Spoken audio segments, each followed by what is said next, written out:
এজনী প্ৰতিভাৱান চিত্ৰশিল্পী ছাত্ৰী অবংশ্ৰী বড়োৰ অন্য এক প্ৰতিভা। আজি নিউজ 24 বড়োলেণ্ডে আমাৰ সাংবাদিক অৰূপ বড়ো যুগুতোৱা এক প্ৰতিবেদন দেখাবলৈ লৈছো। মনৰ ভিতৰত লুকাই থকা সুপ্ত প্ৰতিভাক বাস্তৱ ৰূপত প্ৰকাশ কৰিব পৰাজনেই প্ৰকৃত শিল্পী। অসমীয়াত এষাৰ কথা আছে, ডালিম পকিলে ফুটিবই। ঠিক সেইদৰে প্ৰতিভা থাকিলে ই এদিন বিকশিত হ'বই। প্ৰতিভাক কোনেও ধৰি ৰাখিব নোৱাৰে। হাজাৰ বাধা নেওচি প্ৰতিভাই বিকাশৰ পথ বিচাৰি লয়। নিজ প্ৰতিভা আৰু সুকীয়া চিন্তাৰে আগবাঢ়ি অহা এগৰাকী ছাত্ৰী অবংশ্ৰী বড়ো।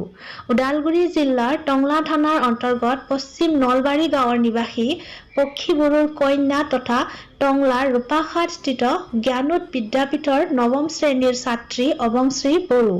বয়সত 16 বছৰ। তাই ধুনীয়া ধুনীয়া চিত্ৰ অংকন কৰি ৰাইজৰ সমাদৰ লাভ কৰিবলৈ সক্ষম হোৱাৰ লগতে আঞ্চলিক আৰু ৰাজ্যিক পৰ্যায়ৰ চিত্ৰাংকন প্ৰতিযোগিতাত অংশগ্ৰহণ কৰি বহুতো পুৰস্কাৰ বুটলিবলৈ সক্ষম হৈছে। সেই একেই সমান্তৰালভাৱে আধুনিক গীত, নৃত্য, কবিতা লিখা আৰু আবৃত্তি কৰি ভাল পোৱা এজনী ছাত্ৰী বৰ্তমান টংলা চাইল্ড আৰ্ট এণ্ড ক্ৰাফ্টছত চিত্ৰকলাৰ ডিপ্ল'মা গ্ৰহণ কৰি আছে। সাংবাদিকৰ আন এক প্ৰশ্নত তাই কয় যে আনুষ্ঠানিক শিক্ষাৰ লগতে আনুষংগিক শিক্ষা খুবেই প্ৰয়োজন আছে বুলি কয়। ভৱিষ্যতে এজনী ভাল শিল্পী হোৱাৰ সপোন দেখা অবংশ্ৰীয়ে তাইৰ দৰে আন আন ছাত্ৰ-ছাত্ৰীসকলকো মোবাইলত সকলো সময়তে ব্যস্ত নাথাকি আনুষ্ঠানিক শিক্ষাৰ লগতে আনুষংগিক শিক্ষা গ্ৰহণ কৰিবলৈ আহ্বান জনায়। প্ৰতিটো কামেই মোৰ প্ৰতিটো চিন্তাই এই দেশৰ বুকুত ৰচে।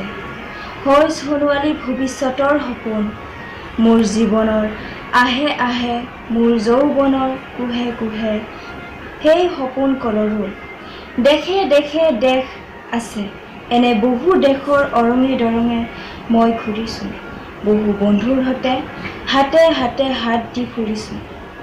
কেতিয়াবা সাগৰৰ পাৰত, কেতিয়াবা খেজুৰৰ তলত, নতুবা পাহাৰতলিত সন্তেহ জিৰাইছোঁ। বন্ধুৰ সৈতে প্ৰাণ খুলি প্ৰাণৰ কথা পাতিছোঁ। তাৰ পিছত আকৌ আৰম্ভ কৰিছোঁ নতুন যাত্ৰা। এনে বহু যাত্ৰাৰ শেষ মোৰ দেশ, যাৰ বুকুৰ উমে মোক দিছে ভাল পোৱাৰ আনন্দ, যৌৱনৰ প্ৰাচুৰ্য, জীৱনৰ নতুন অৰ্থ। এনে দেশৰ প্ৰতিটো পুৱাই মোলৈ লুকুৱাই আনে ঐশ্বৰ্য বিপুল সম্ভাৰ। প্ৰতিটো সন্ধ্যাই বৈ আনে স্নিগ্ধ ফুলৰ সুবাস। প্ৰতিটো ঋতুৱে মোক দি যায় জীৱনৰ আশীৰ্বাদ। এই দেশৰ বাবে মই জীয়াই আছোঁ, এই দেশৰ বাবে মই জীয়াই থাকিবলৈ মৰণ পোন কৰিছোঁ। ৰনোৱা বনোৱা হালোৱা এই সকলোৰে মাজত মই আছোঁ মোৰ দেশৰ বাবে। অনৈক্যৰ মাজত ঐক্য হৈ, বিৰোধৰ মাজত সংহতিৰ সম্ভাৱনা হৈ মই আছোঁ।